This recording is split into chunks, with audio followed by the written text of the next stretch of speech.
Was dead and sin, alone and hopeless, a child of wrath. I walked condemned in darkness, but your mercy brought new life, and in your loving kindness raised me up with Christ and made me righteous. You have brought me back with the riches of your amazing grace and relentless love. I made alive forever with you, life forever. By your grace I'm saved, by your grace I'm saved. Lord, you are the light that broke the darkness. You satisfy my soul when I am heartless. If ever I forget my true identity, show me who I am and help me to believe. You have brought me back with the riches of your amazing grace and relentless love. I made alive forever with you, life forever. By your grace I'm saved, by your grace I'm saved. Oh!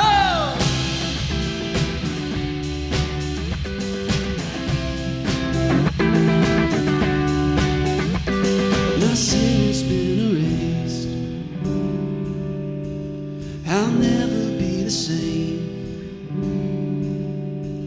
My sin has been erased. I'll never be the same. You have brought me back with the riches of your amazing grace and relentless love. I made alive forever with you, life forever. By your grace I'm saved. You have brought me back with the riches of your amazing grace and relentless love. I made alive forever with you, life forever. By your grace I'm saved, by your grace I'm saved. Oh!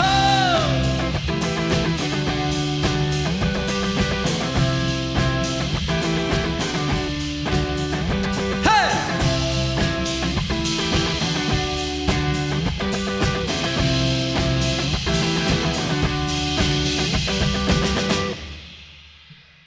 All right. Awesome. Good morning, everybody. Welcome to Westwinds. My name is Aaron. We are so happy you're here today to experience all the things with us. Sing the songs, hear the words, pray the prayers, everything. Why don't you stand with us? We're going to sing some more, and we'll see what's next after that.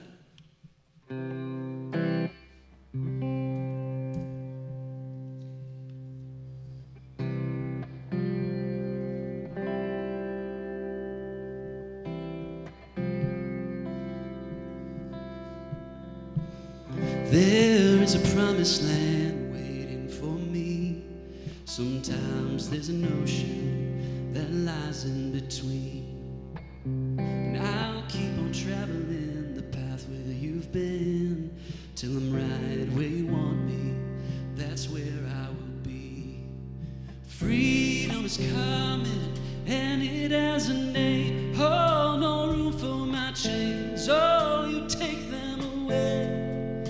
Freedom is coming, and it has a name, and it is Jesus. How sweet is the name, yeah. You said it's for freedom that I was set free. Now I walk in the victory that you won for me. And if on the journey there are walls that remain, I'll sing in the promise you're making a way. Freedom, freedom is coming, and it has a name. Oh, no room for my chains.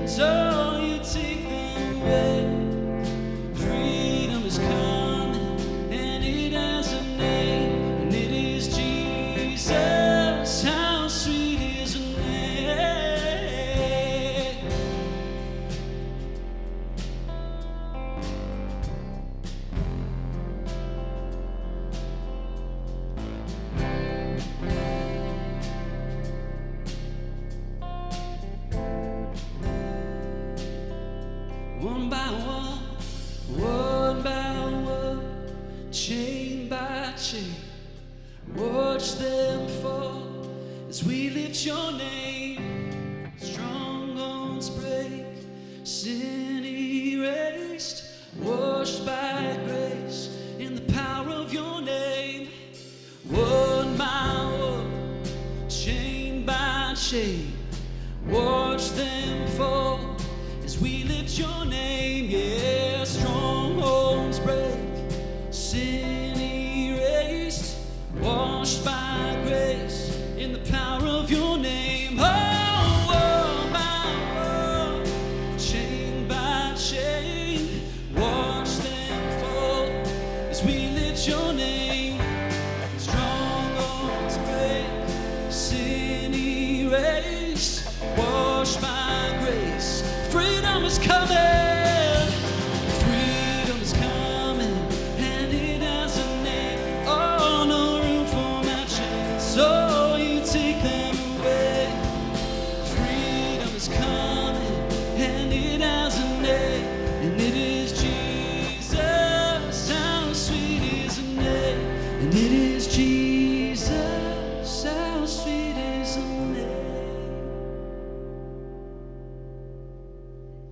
Hi. You can go ahead and grab a seat. So good to have you here this morning. My name is Corey, and so this weekend, officially, I have been the lead pastor here at Westwinds now for 6 months. And in 6 months, we've changed where you can sit 3 different times, okay? And so I hope no one gets too attached to where they sit in the service, because these chairs move a lot around here at Westwinds. But so glad to have you here. This morning crowd, you all are awesome. I'm so glad you're here. Bring in the energy at this time of day. Did everyone get some coffee in them today? We're doing all okay, good. Got your coffee, we're ready to go. I have a couple things I just want to let us know about today. First, if you want to give financially to Westwinds and the work that we share in here together, there's a few ways to do that. The easiest way, I guess for me, because of a millennial. The easiest way for me is online. That's how my family and I give. You can go to westwinds.org/donate. You can do that online. You can do that if you have the Westwinds app on your phone, and I really recommend that to you if you don't have it yet. The Westwinds app is full of all kinds of resources and things that are going around here, but you can also give via the Westwinds app. You can find that wherever you find other apps on your phone. If you don't know how to find apps on your phone, we can help you with that too. So glad about that. But you can also give with cash or check, the old-fashioned way. We got some giving boxes by the doors out here, and then also by the front door, so you can give that way as well. Speaking of all that, we are hosting on January 22nd a special event here, and it will encapsulate our morning services as well as the afternoon, a special event called the Financial Learning Experience. On January 22nd, my friend Joe Sangle is going to be here, and Joe has given his life to teaching people about personal finance. And what I like about Joe is his kind of bend towards it all is it's all about funding your dream. And so we'll be contemplating what dream has God placed on your heart. What is it that God has called you to? And then how do you prepare yourself financially to live into that? And so it'll be insanely practical, the training. It'll also be a time of really considering your own life and maybe what God might be inviting you into financially. This is a really great also outward-facing event. So if you know people in your life that could benefit from some more personal finance help, that's probably almost everybody. This would be a great thing to invite people to. Sunday morning we'll talk about, Joe will share his story about how God led him out of some really tough times financially.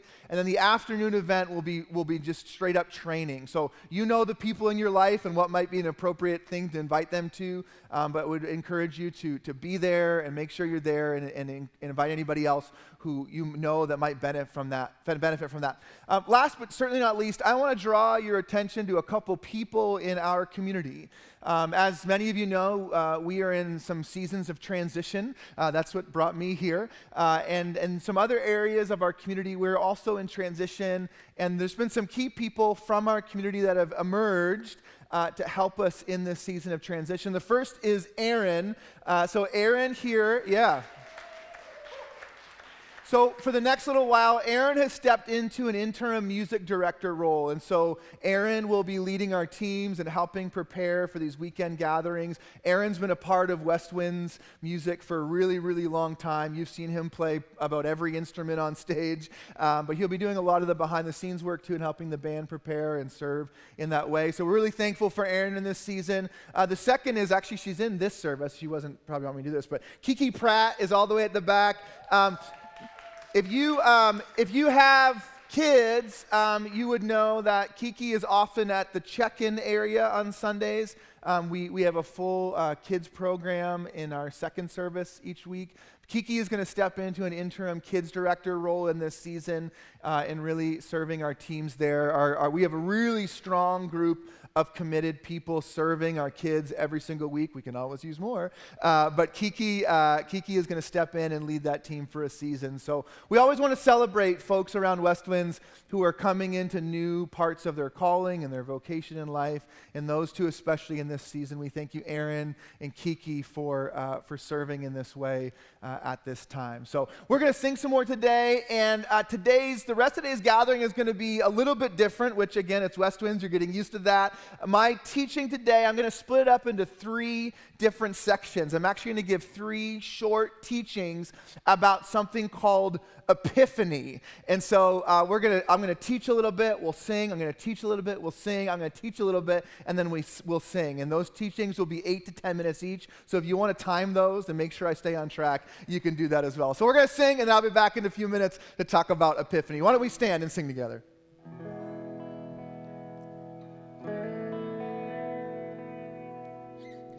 Come, let us praise Him.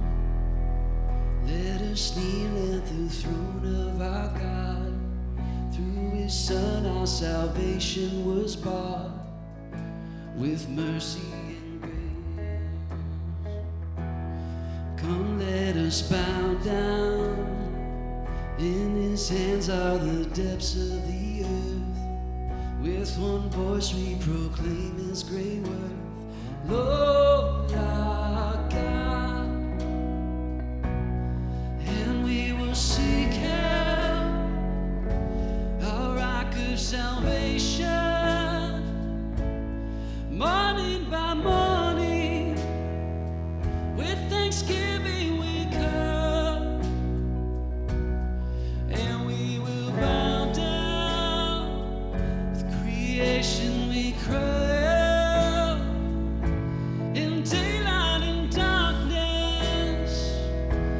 Sing to the Lord. Great is our God. Great is our God. Great is our God.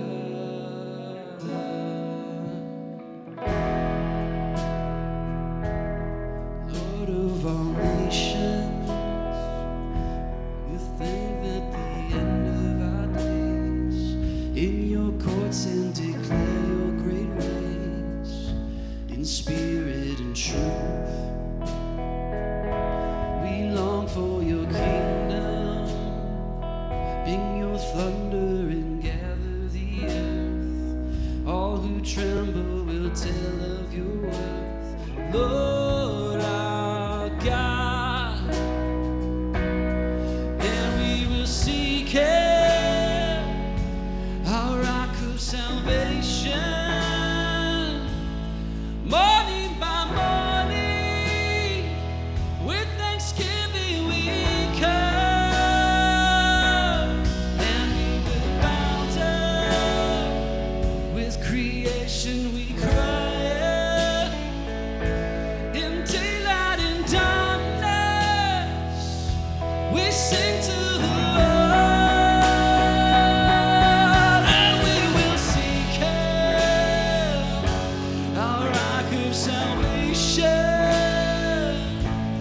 Morning by morning, with thanksgiving we come, and we will bow down, with creation we cry out,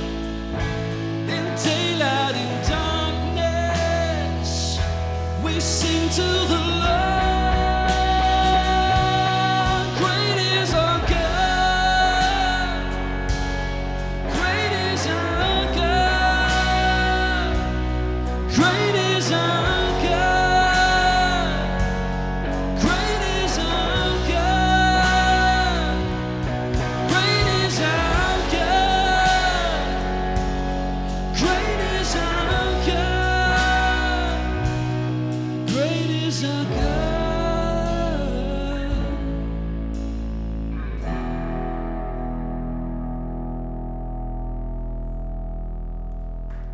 All right.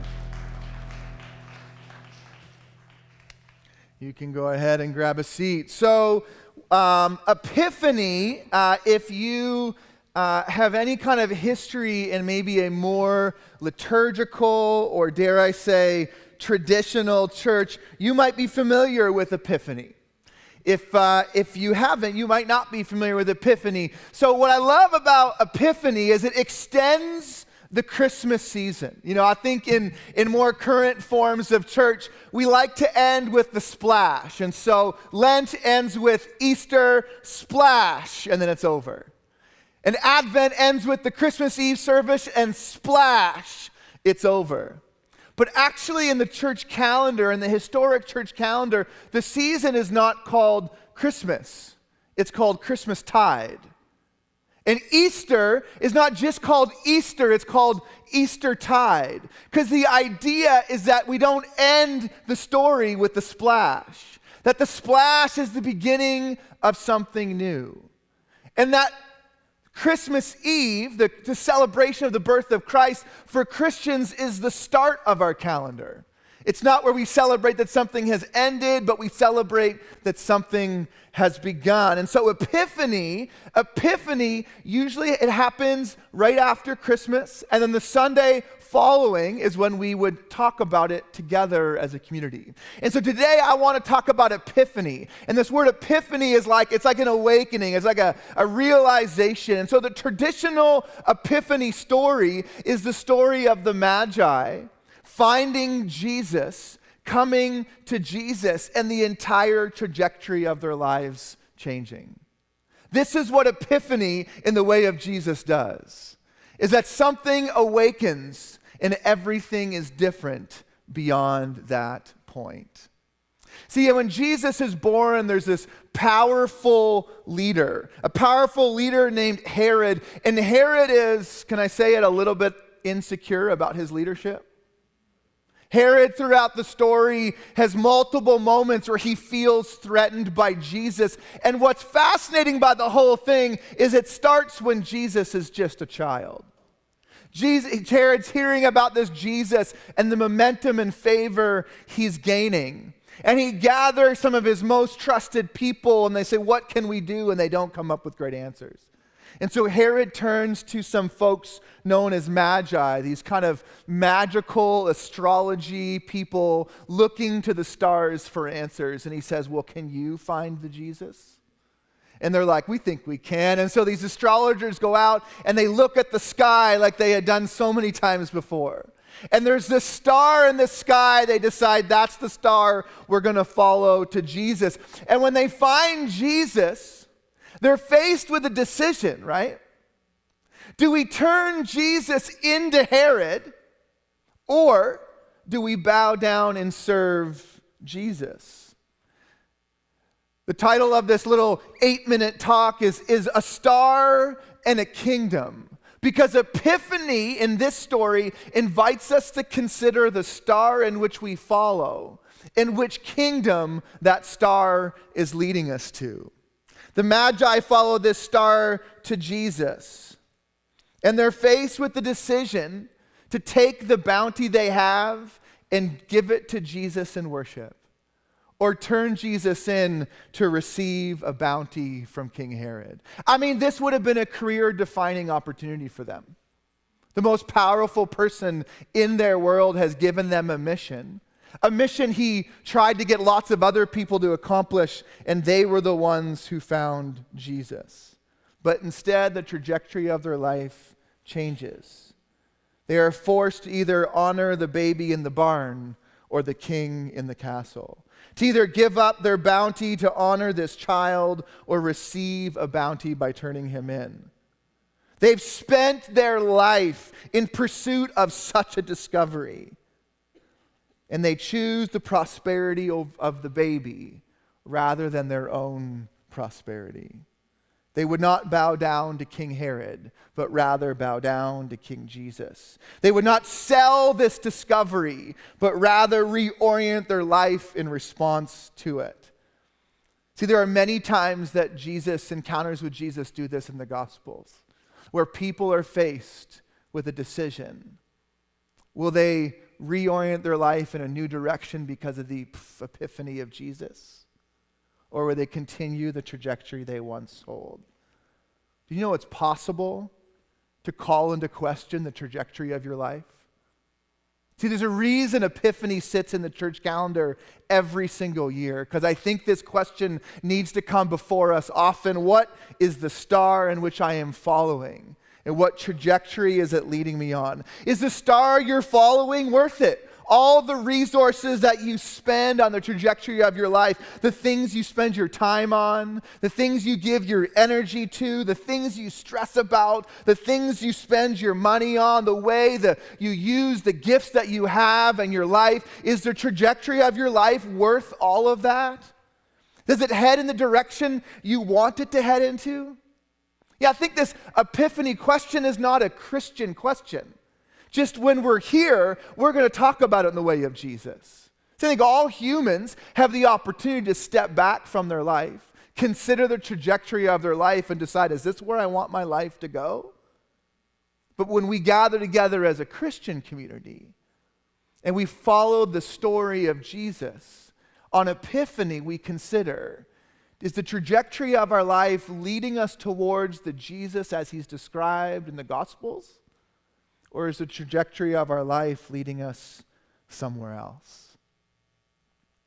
Over the last, I'd say 6 years, I've made a concerted effort in my study to learn from theologians and pastors and practitioners from oppressed and minority communities. I figure the Bible is written by oppressed minorities, primarily in its original form for oppressed minorities.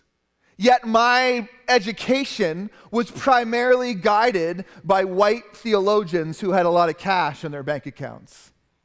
And so I've made a concerted effort to try and learn from some different faithful groups of people in the church that perhaps might understand some things different than I do. One of those people is my friend Anthony Smith, and Anthony Smith has been doing a lot of work around African traditions of the church. He was a part of a group of people that wrote this book called Liberating Church, where they specifically looked at hush harbors and the practice of hush harbors. You know what hush harbors are? So during the antebellum South, as Africans were enslaved, many of them were hearing about Jesus standing outside the churches of their slaveholders. Can you imagine hearing about Jesus this way? But they began to form these secret communities, these secret church services, where they would discover ways to understand faith in Jesus through their African traditions. It was actually in these hush harbors where many escapes from slavery were planned. These gatherings, these secret churches, these underground churches were dangerous. But from these hush harbors came many of the philosophies, the history of black preaching. A lot of its roots come from these hush harbors. Anthony Smith, my friend, has been teaching about this idea called the North Star. And I want to talk to us about this North Star. Anthony Smith writes this in his section of this book, Liberating Church. He says, the North Star, also called the Polaris, is a star in the constellation Ursa Minor. For centuries, this major astronomical body hung from the heavens, giving navigational aid to travelers. By sea or land, this North Star was a ready reference, gifting explorers and merchants, both ancient and modern, coordinates to the world's known and unknown. The North Star is the North Star because of its usual placement in the sky. It's just always there. It led travelers to the northern parts of the globe. In the case of runaway enslaved Africans in the antebellum South, the North Star would lead them to northern free territories. Enslaved Africans waged many kinds of struggles, set off on their path guided by this star: armed rebellions, disguise, the Underground Railroad, purchasing their freedom, burning slaveholder property, and more. Following this large celestial body in the night sky would lead them to new worlds. Many of our ancestors would follow this star on way to Canada. Represent.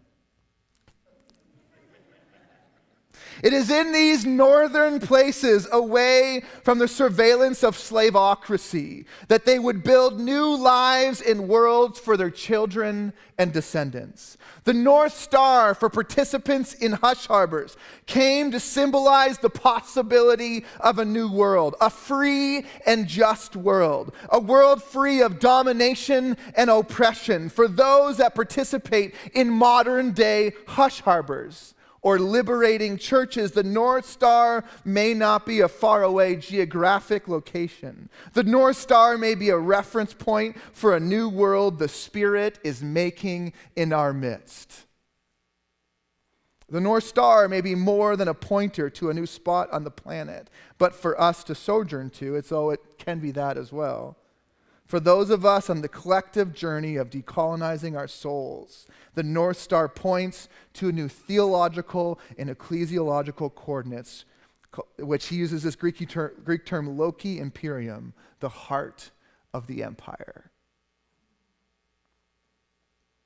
Epiphany calls us to consider our North Star. And I'd say if you long to walk in the way of Jesus, the question is your North Star leading you to a liberated world for yourself and for others?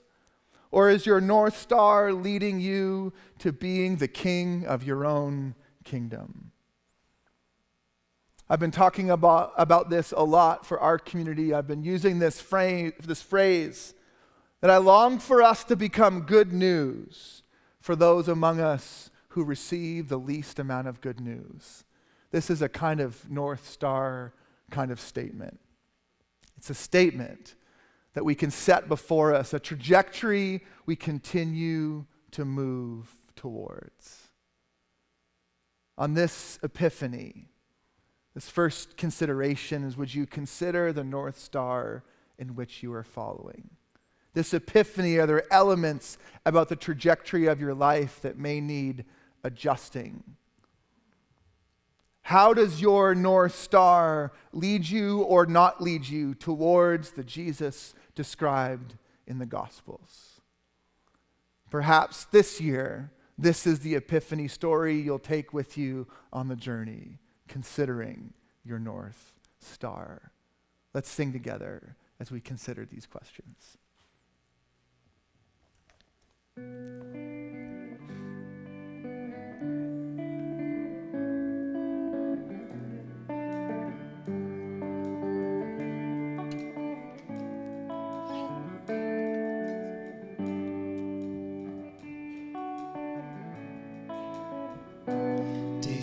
Darkest, but your light is greater. You light our way, God, you light our way.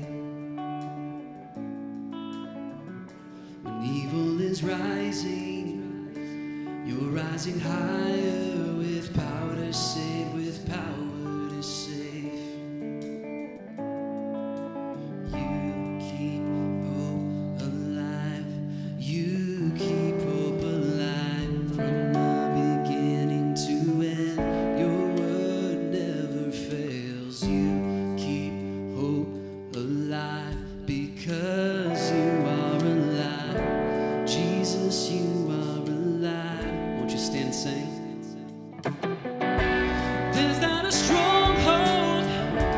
your life was stronger, rose from the grave, rose up from the grave.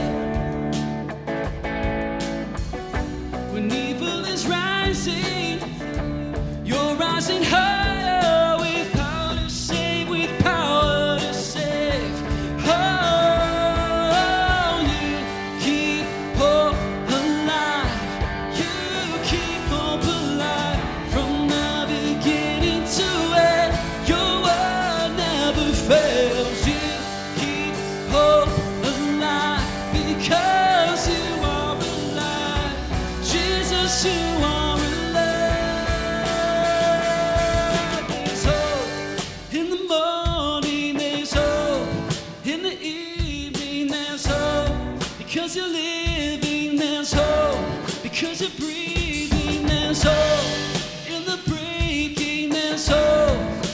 sorrow, there's hope for this moment, my hope for tomorrow. There's hope in the morning, there's hope in the evening, there's hope because you're living, there's hope because you're breathing, there's hope in the breaking, there's hope in the sorrow, there's hope for this moment, my hope for tomorrow.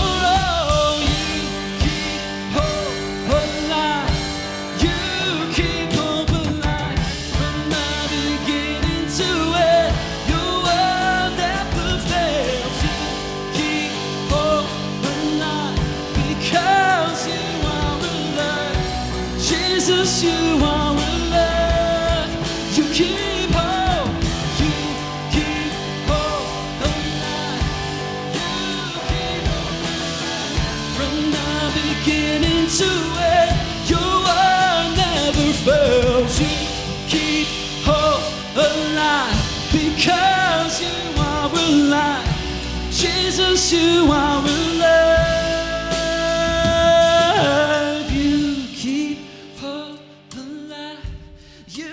Keep hope alive from the beginning to end. Your word never fails. You keep hope alive because you are alive. Jesus, you are alive.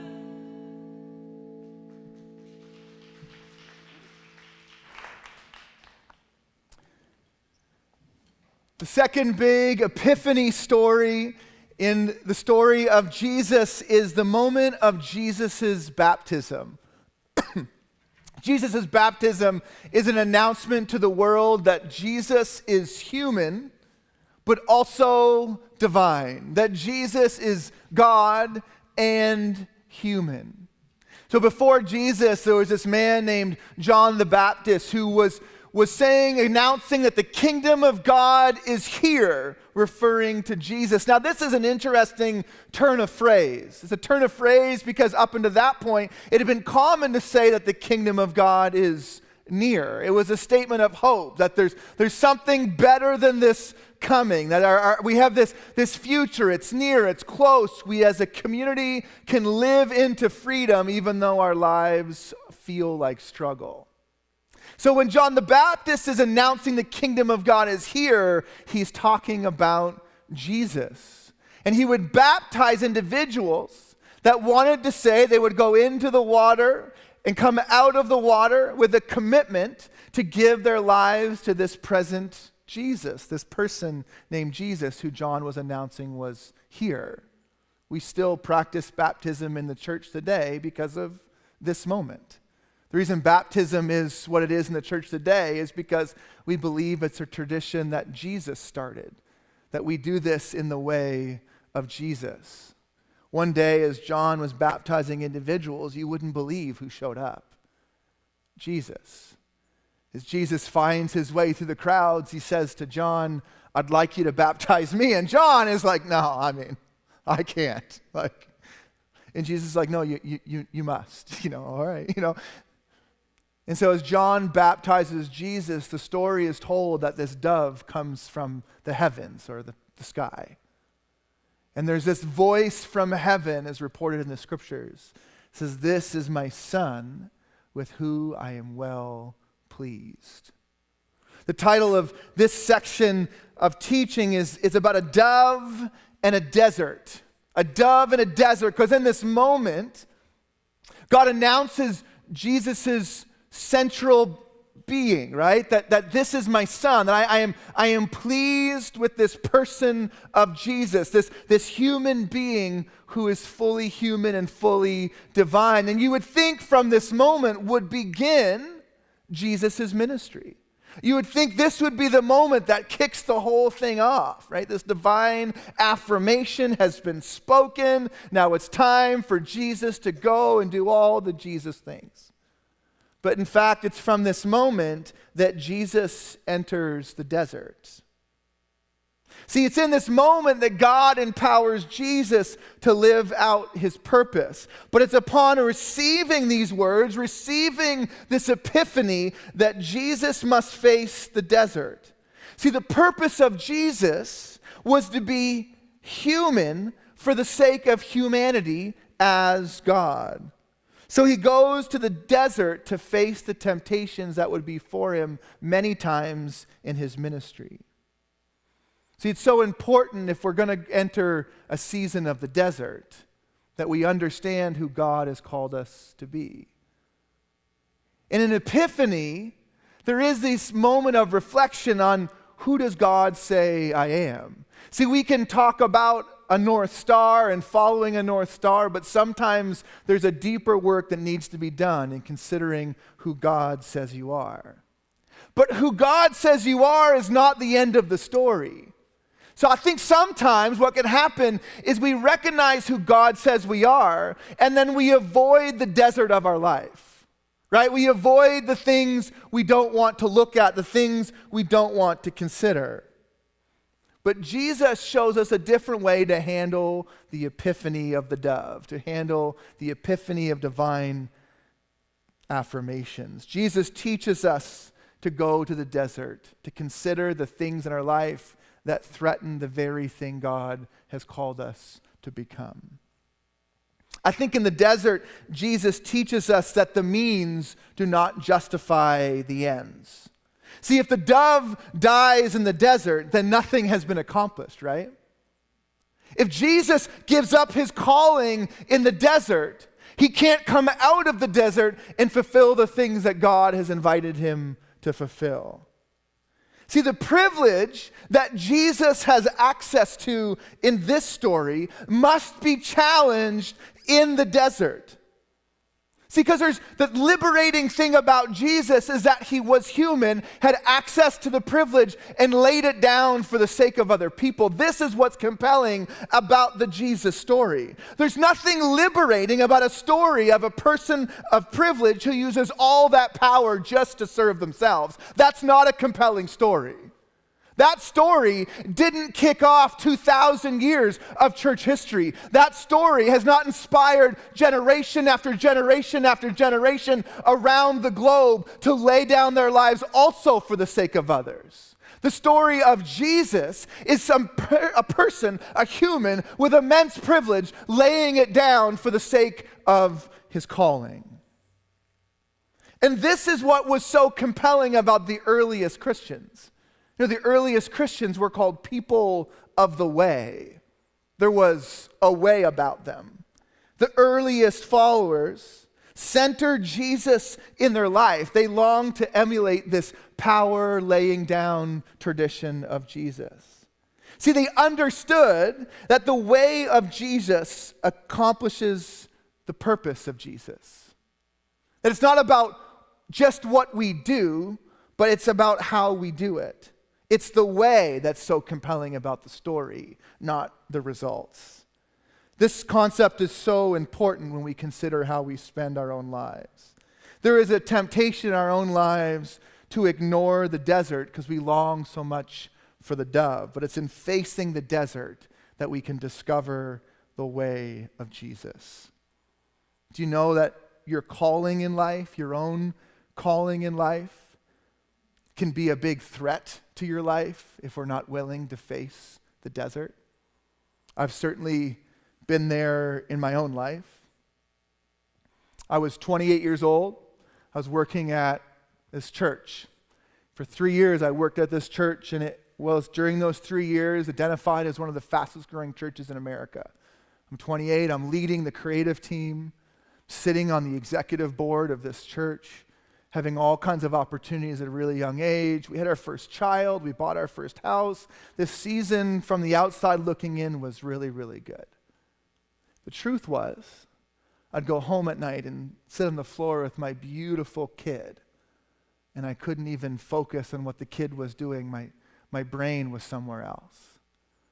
I'd sit at night and have conversations with my wife where I was staring beyond her. Have you ever been in this place with someone you love? They're sharing things with you and your head is like somewhere else?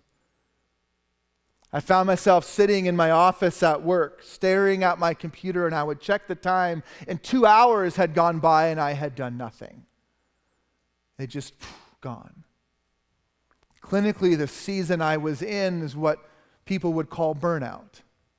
I was experiencing a form of burnout. I had worked so hard and given so much of my life to my calling, and I neglected the desert of my life, that it was impacting and harming some of the people I cared about the most.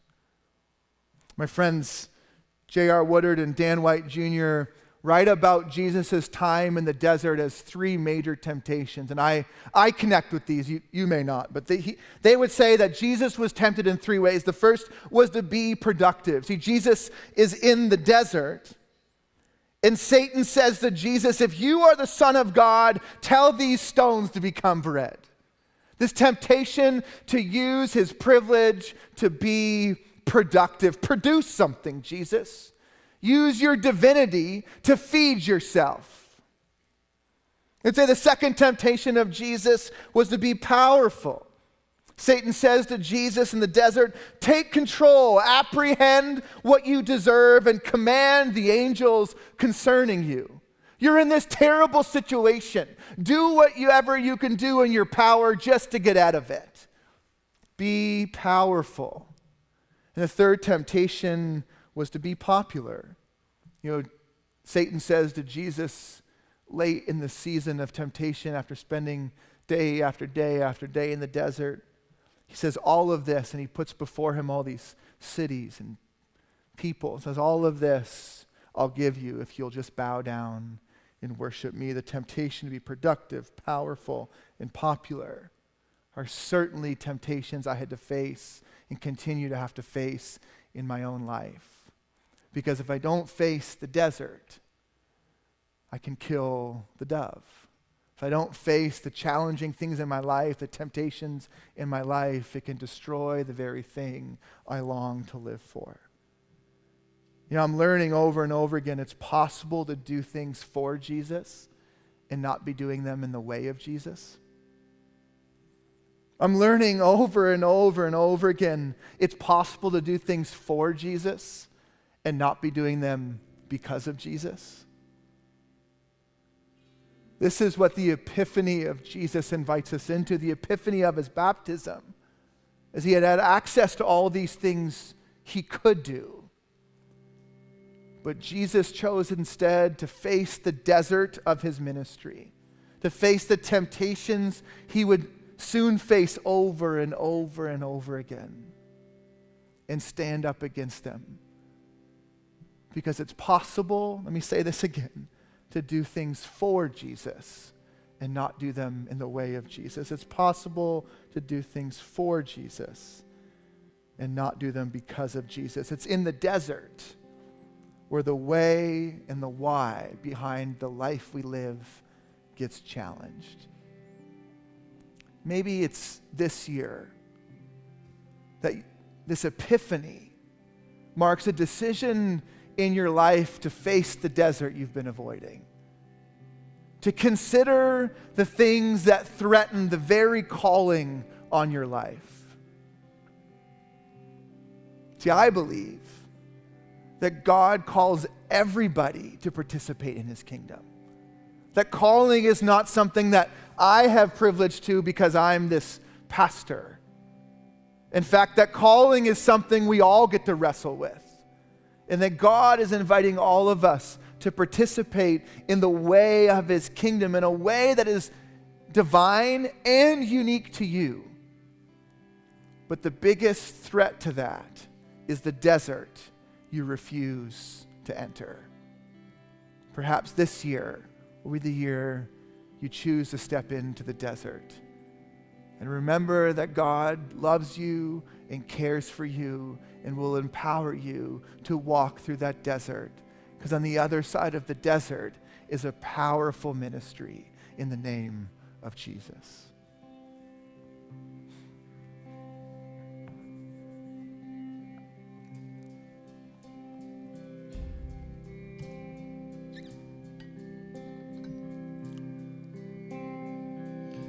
In the light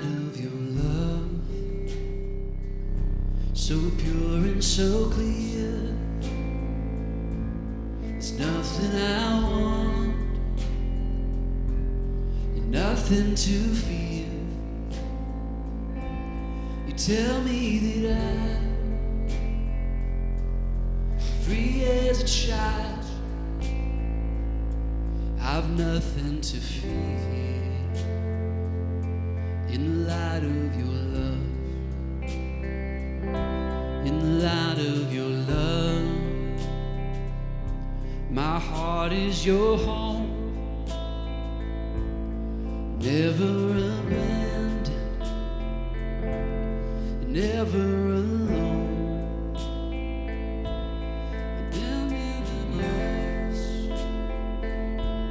Shielded and sure, my heart is your home. In the light of your love, yeah. And I wanna live in a wild abandon. I wanna know the heart of heaven, and I wanna see with eyes from above. In the light, in the light.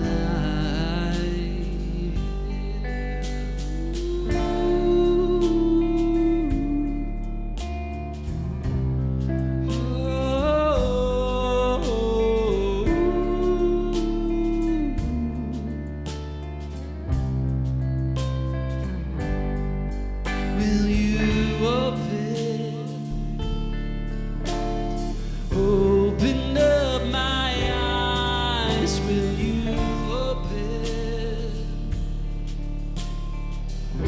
open up my eyes? Will you open up my eyes? Will you open up my eyes? I wanna live in wild abandon. I wanna know the heart of heaven. And I wanna see with eyes from above. In the light, oh, in the light, light of your love, the light of your love, the light of your love, the light of your love,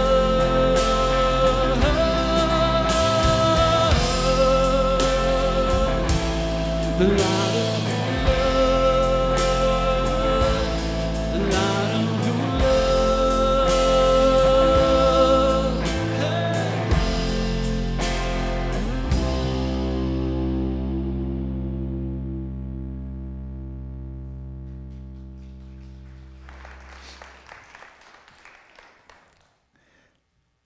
Have you ever had a moment or an encounter, perhaps it was a spiritual one, that completely changed the future of your life? Maybe you can think about, the birth of a child or a commitment to another human, perhaps a conversation that just changed everything in the future. The last Epiphany that I want to talk about today is a moment that changed Jesus' trajectory.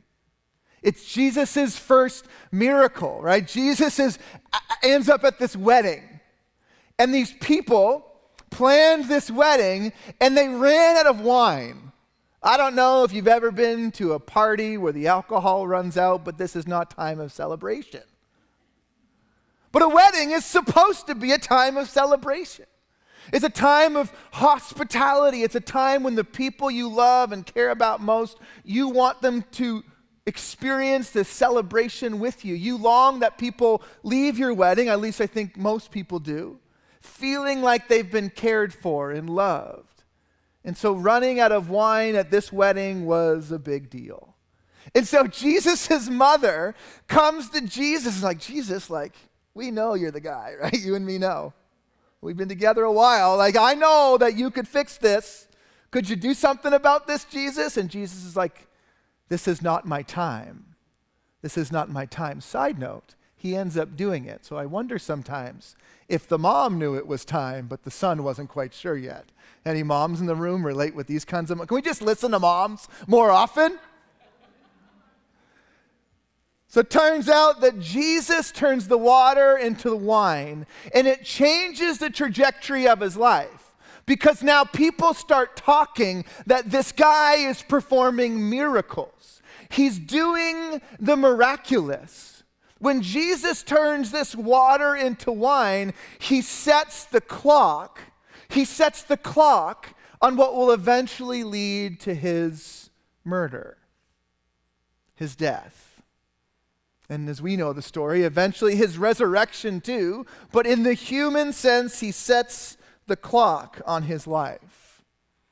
What I want to talk about today are these two Greek words. One is this word kairos or kairos, and the other is chronos. And they're ways to understanding time. Chronos time is like a calendar or a clock, right? These people, they planned their wedding on a date and a time for people to be there. A kairos refers to like a moment of time. And often in Christian history, a kairos moment is like a divine intervention. It's a moment when God does something, when the Spirit moves in a way that transcends time. At this wedding, when Jesus performs a miracle, it's a kairos moment that fits into a chronos situation. Can you follow the difference? And I think in life, there's these epiphanies, these kairos moments exist all the time. I believe that God is active in the world all the time. And part of what it means to be a follower of Jesus is to learn to pay attention to these kairos moments amidst our chronos world. When Jesus turns the water into wine, it's this announcement, it's this epiphany that there are these divine moments that exist, that God, through Jesus, is working miracles. This kairos moment is a complete reordering of Jesus' life. His chronos would actually never be the same because of this kairos moment. No longer could Jesus lay low, but his time had come for people to begin to know who he was, who he really was. See, when we choose Jesus as our light, as our center, and receive these affirmations, right? We receive this invitation from God to participate. There will be kairos moments often that change our chronos intentions. It doesn't only change the order of our lives, but it also begins to change us too. It's actually participating in the kairos that is extremely self-transformational as well. I actually think what Jesus does to the water in this day is the exact thing that Jesus wants to do to us too. In the same way, Jesus turns this basic thing, this common thing, water, into this celebratory juice called wine, is the same thing Jesus wants to do in our lives. But it happens in the midst of chronos, time, but it's by participating in the kairos moments. Have you ever had one of these encounters? I wonder how many of these encounters exist in our life. I also wonder, have you ever backed down from a kairos moment out of fear of the chronos consequences? Ever backed down from a moment where you knew what you were supposed to do? Where perhaps you sensed God was inviting you into something, but to do that something would have significant chronos possibilities, significant chronos implications?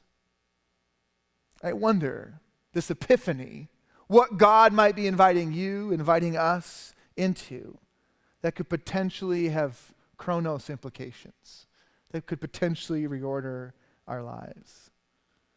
I think September 4th in my journey as your pastor was a kairos moment that will continue to have chronos implications. Some of you were here on September 4th. Remember, we gathered in the lobby.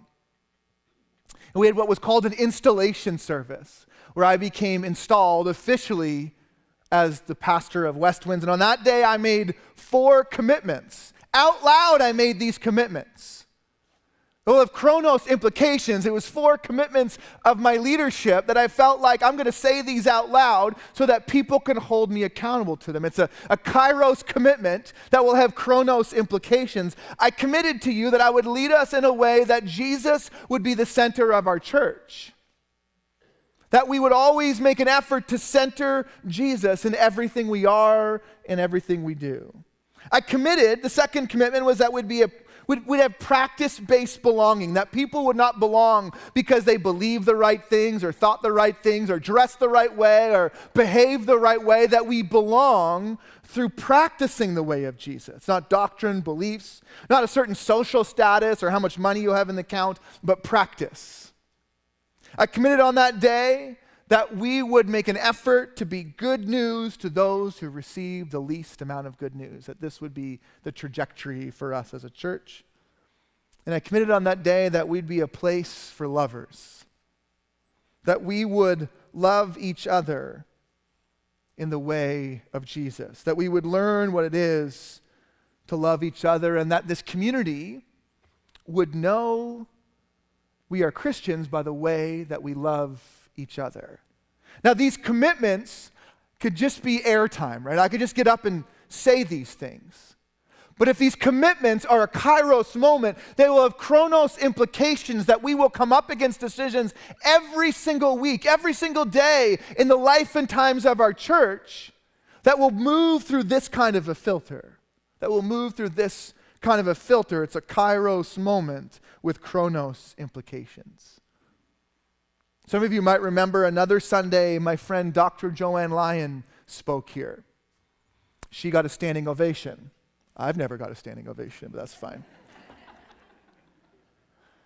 That day, she shared a scripture from Hebrews where she talked about that the scripture shares that sometimes we are entertaining angels, that when people have need and there's these kairos moments where we're invited to meet those needs, that actually we are entertaining angels. Interesting, that morning as I pulled into the parking lot, there was a rundown car in the parking lot that had been there for a couple days. And I kind of poked in and there was 2 people sleeping in the car, and I felt the Spirit invite me into a kairos moment. Talk to them. Be hospitable. You're a church, right? You're a pastor. But I was like, man, I got this really important speaker here today. She's really important to me and I think important to our community. I'll maybe on the way out. So I went in and we went through the service and we had a great morning, and then I had some meetings lined up with our elders and Dr. Lyon that afternoon. It was like I was running late because I was talking to people in the lobby, and sure enough, they're in the parking lot, and I just left. And I walked away from this kairos moment because I had more important things to do. After all, I am the pastor of the church. It's funny how these things happen, but that afternoon I got a call from someone at Westwinds saying, hey, I met these people in their parking lot. What should I do? Their car is broken down and they're trying to get it figured out, and they're trying to get out, and they're saying, I think I should go buy them some food. It's a great idea. It's interesting sometimes that we miss these kairos moments, and the way that God continues to shape us when we miss these kairos moments and continues to invite us deeper, that in this moment, the pastor learned something from the community, from someone in our community who entered the kairos moment that I refused for hours that day because my chronos responsibilities were just too large to stop for these people who were stranded in our parking lot. I think as Westerners, we worship chronos time. our calendars. Everything has a schedule. Everything is about what I can accomplish.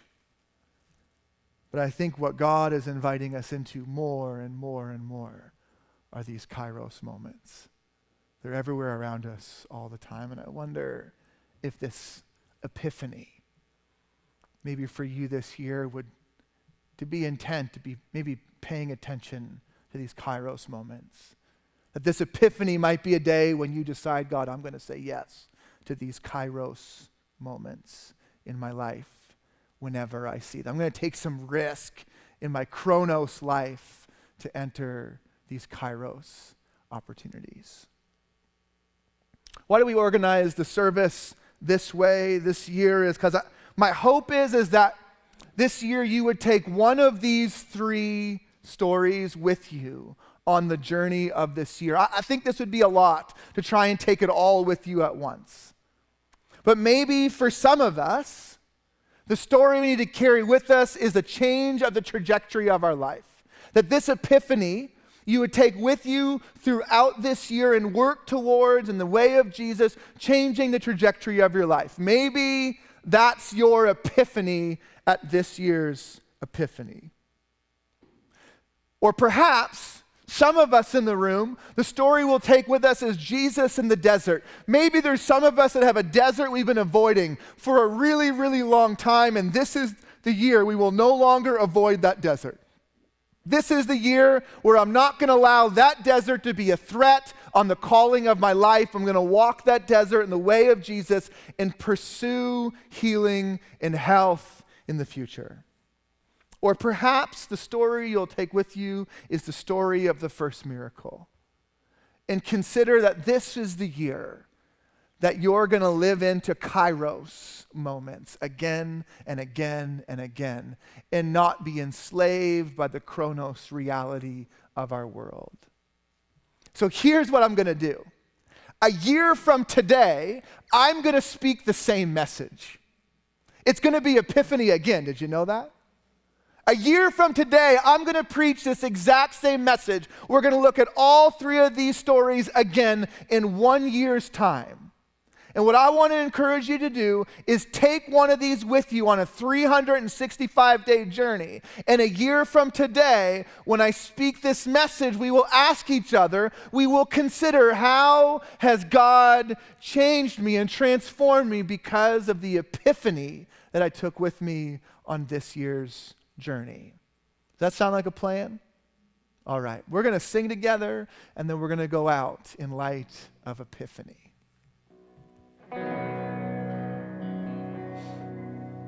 Let's stand together and sing this. And this is a song, it's very vertical facing. It's a song sung to God in a way, but it's a very transformational verbiage, transformational words. So that seems appropriate.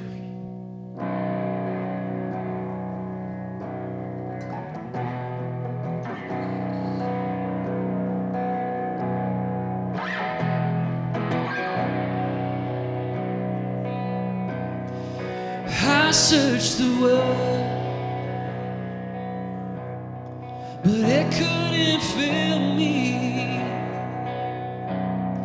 And man's empty praise, treasures that fade, are never enough. And you came along, and you put me back together. Desire is now satisfied here in your love. Oh, there's nothing that's better than you, Lord. There's nothing that's better than you, Lord. There's nothing, nothing is better than you.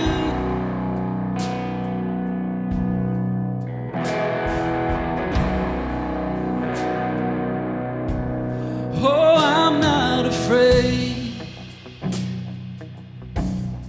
to show you my weakness, my failures and flaws. Lord, you've seen them all, and you still call me friend.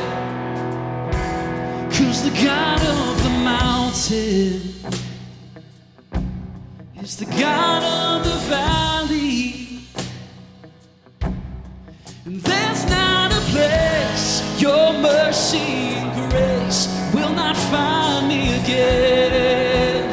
Oh, yeah, there's nothing that's better than you. Oh, there's nothing that's better than you. Lord, there's nothing. Nothing is better than you. You're changing us. You're changing us. Oh, there's nothing that's better than you. Lord, there's nothing that's better than you. Lord, there's nothing. Nothing is better than you. Yeah.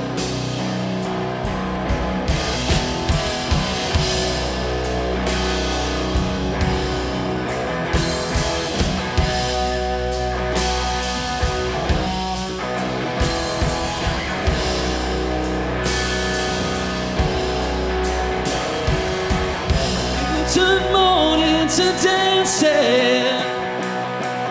You give beauty for ashes. Yes, you do. You turn shame into glory. You're the only one who can. You turn graves into gardens. You turn beauty for ashes. You turn shame into glory.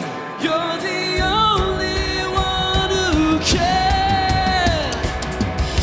You turn graves into gardens. You turn bones into armies. You turn seas into highways. You're the only one who can. You're the only one who can. Oh, there's nothing that's better than you, Lord. There's nothing that's better than you, Lord. There's nothing. Nothing is better than you. Oh, there's nothing that's better than you, Lord. There's nothing that's better than you, Lord. There's nothing. Nothing is better than you. It's been a great morning, yeah? Go from this place knowing that if you change is a process, it's not a one and done thing. So we're all growing together. We're all changing over time. Go with that blessing. Have a great week, everybody.